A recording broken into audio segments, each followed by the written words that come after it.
Olá,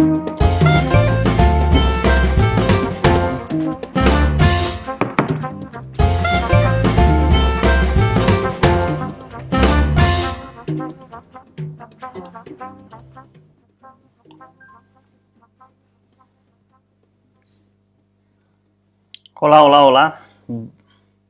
Domingo, 29 de março. Tá chegando abril.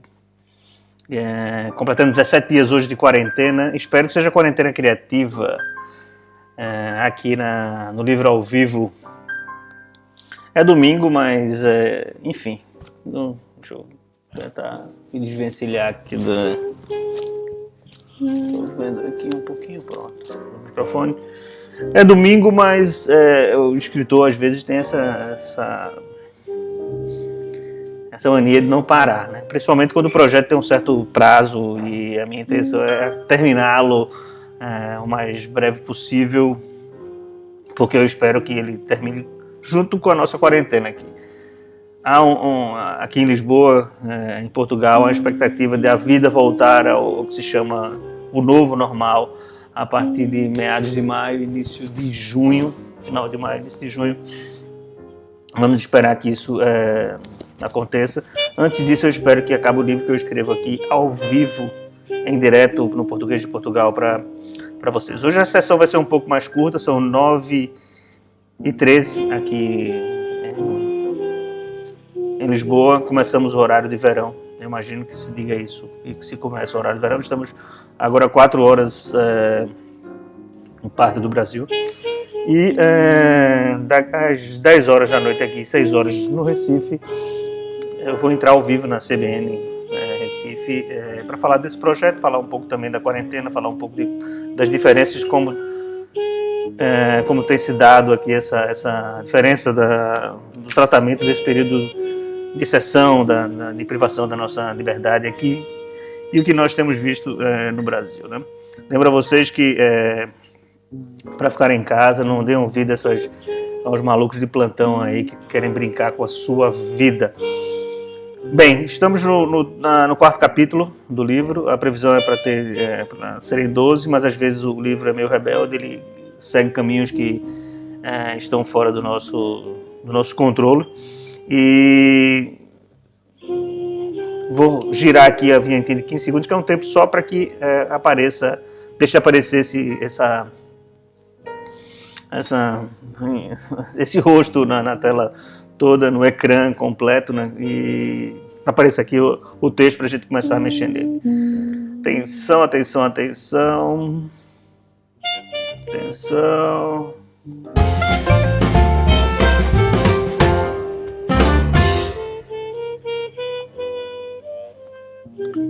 E é isso. É isso.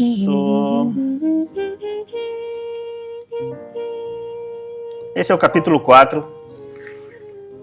Eu não coloquei hoje, mas colocarei no próximo copy. Mas se você for em outras edições aqui do livro ao vivo, há lá uma ligação que leva ao que já foi escrito. Eu acho que é os 3 primeiros capítulos, ou 2 primeiros capítulos, enfim, metade do 3º capítulo. Dá para acompanhar um pouquinho a história, né? Quem fala, né, são 2 vozes nesse livro. Uma voz é de um dos delinquentes que compõe uma gangue que assalta os apartamentos dos enfermos que estão internados. E a outra voz é do antagonista, que é o comissário Alberto, que é esse que está a falar aqui no 4º capítulo. Então ele começa o capítulo numa fila de mercado, onde um ancião idoso morre na fila com um ataque de tosse, né? Bom, eu também quero falar a respeito disso, assim, já se fala muito de coronavírus, enfim, de Covid e tal, e para que alguém está escrevendo mais sobre isso, né? Foi o que minha editora perguntou. Não sei, é uma forma aqui é uma forma talvez de expurgar alguns dos demônios que andam nesse tipo de processo, e também de ter um registro, né? Antes de ser escritor, sou jornalista e é uma forma de fazer esse registro. Se não vai ser interessante de ler agora, talvez seja interessante de ler daqui a 1000 anos, né? Sei lá, né? Então vamos lá.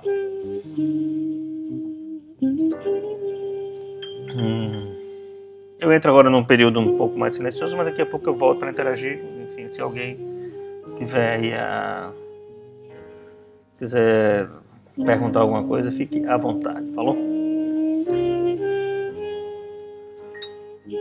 Então, estou pensando tanto nessa situação no Brasil, o comissário Alberto, ele faz uma pequena reflexão sobre um grupo de por que aquele senhor lá morreu na fila do mercado, né? Ele disse que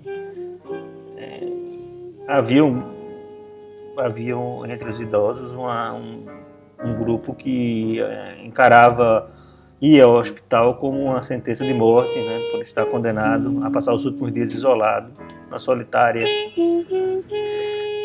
de um frio quarto de uma unidade de tratamento intensivo, né? E havia um outro grupo que não só não ia para o hospital, como resistia, como era o caso do Rei Negro, como ele chama esse senhor que morreu lá na frente, porque ele se movia como uma peça, né, do xadrez com o Rei Negro lá, tal. Então havia uma pequena parcela entre esses mesmos idosos, reduzida em número, mas não em determinação, cuja luta contra o vírus traduzia-se num confronto físico e moral, em não se entregar, não dar o braço a torcer, jamais. Homens como o Rei Negro, decididos em não renunciarem à velha rotina, para os quais ficar confinado em casa já era uma forma de morte em vida, e a única alternativa possível era abrir a porta e sair e viver, né?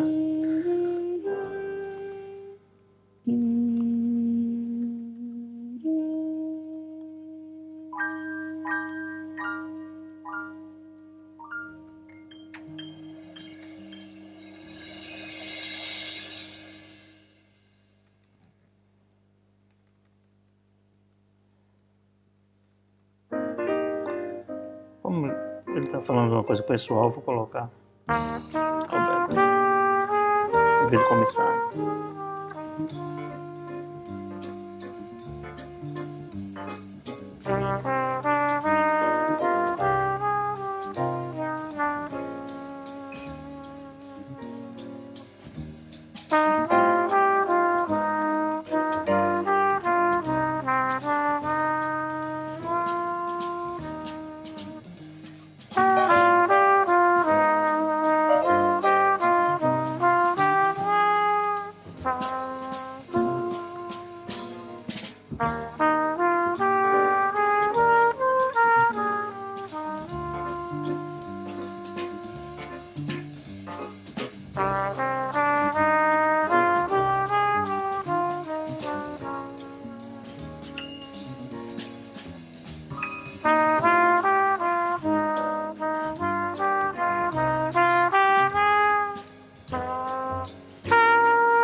ficando essas tosses assim, né?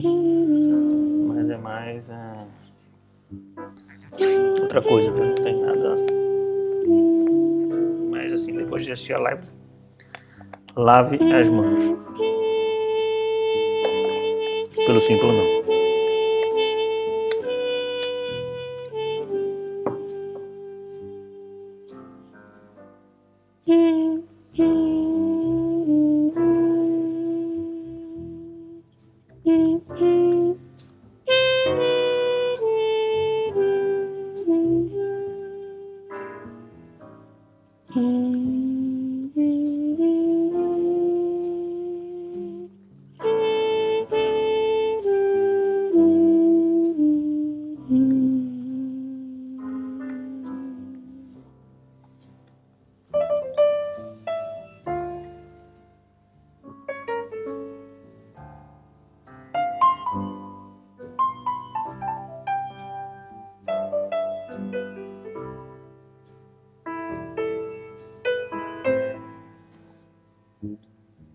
Bem, se você tiver curiosidade de ler os capítulos anteriores, onde a voz muda, que a voz muda entre se chama-se o PDV, né, o ponto de vista, muda quando o narrador é o mágico, né, porque é um jovem adulto, e ele está a narrar a história em primeira pessoa. E aqui a narração é em terceira pessoa, né? O narrador em terceira pessoa onisciente, ou seja, ele está na cabeça do personagem e também está na cabeça de quem está por perto também. Ele tem certeza de tudo, né? É mais cômodo para escrever, né? Mas de certa forma, por mais que se esteja na cabeça dos outros, se perde um pouco dessa intimidade. Na primeira pessoa traz um pouco de intimidade, né? E aqui é um exercício que eu poderia escolher sempre a narração em primeira pessoa, ou sempre em terceira pessoa, mas esse teste, que é o teste do livro ao vivo, que é escrever aqui, também é um teste, é uma forma de experimentar algumas situações, e uma delas é lidar com essas duas vozes que eu decidi nesse trabalho. Dá um certo trabalho porque às vezes eu me esqueço. Eu já tive que voltar. Eu acho que eu tive que voltar e trocar uma vez porque eu tinha narrado em terceira pessoa quando era primeiro ou vice-versa. Então às vezes acontece isso. Mas escrever também ou é principalmente escrever. Então assim, às vezes eu fico aqui nesse parágrafo, perco um certo tempo e a palavra talvez não fosse perder tempo, eu invisto um certo tempo aqui tentando encontrar a forma mais correta de dizer ou de colocar alguma palavra. Lembrar sempre que duas coisas. Primeiro, que isso aqui não é uma aula, é uma conversa, mas que tem palavras que têm um certo peso e ela não só encaixa pela sonoridade, mas ela encaixa porque ela traduz exatamente o que é para ser dita, né? A diferença, como diria Mark Twain, entre palavra certa e qualquer outra palavra é a mesma diferença entre um trovão, um relâmpago, um raio e um pirilampo, né? E um vagalume. Então, às vezes é procurar, né? Tenho duas saídas, assim. Tem dias que eu estou mais disposto assim, a escrever, vou escrevendo com mais velocidade e eu deixo a palavra lá, porque eu sei que quando eu retornar, se eu não me lembrar, quando eu retornar para a pequena revisão que eu sempre faço, né, eu vou recolocar a palavra lá. A outra é tentar ficar nesse esforço aqui. Depende muito do seu humor, né? Eu sempre, como vocês viram algumas vezes, eu vou lá, né? Tem um dicionário que me acompanha sempre. Por mais que eu saiba o significado da palavra, eu tento, faço um teste, né, no dicionário, até porque há diferenças aí da forma como a mesma palavra é escrita, ou grafada, ou interpretada entre o português do Brasil e Portugal. E tem um dicionário de sinônimos, que é interessante também, quando eu estou atrás justamente dessa palavra para se encaixar da forma que ela deveria se encaixar, né? Então, é um exercício.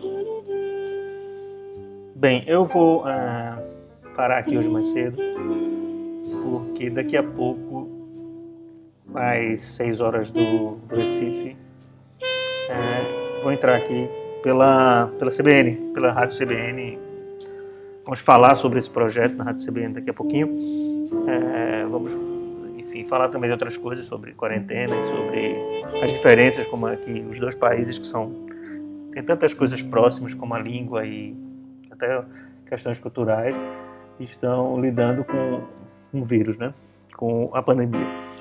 Daqui a pouco, na Rádio CBN, 6 horas aí no Recife, 10 horas aqui em Lisboa. Hoje entramos no horário de verão. Então, vou terminar por aqui. Essa experiência hoje vai ser mais curta. E daqui a pouco eu também vou colocar, que eu esqueci de colocar, o linkzinho que leva ao que já foi escrito até agora. Se curtiu, não esqueça de curtir, obviamente. Se não curtiu também, dê essa moral. E se tiver algum amigo que, enfim, queira um dia ou tenha vontade de escrever, mas acha que é uma coisa, ou você mesmo, que acha que é uma tarefa tão estranha, porque sempre tem uma aura que envolve esse ato, mas é um ato tão simples e tão mecânico. Partilhe então com o seu colega aí, para ele ver que as pessoas têm uma técnica, talvez não seja parecida com ou confortável para ele, mas talvez seja, e ele possa aproveitar esse espaço aqui. Falou?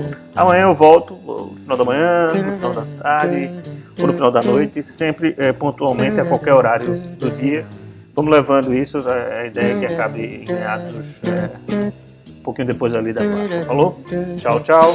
Até daqui a pouco na Rádio CBN. Eu vou colocar o link lá na página para vocês, quem quiser acompanhar a entrevista. Até logo. Tchau, tchau.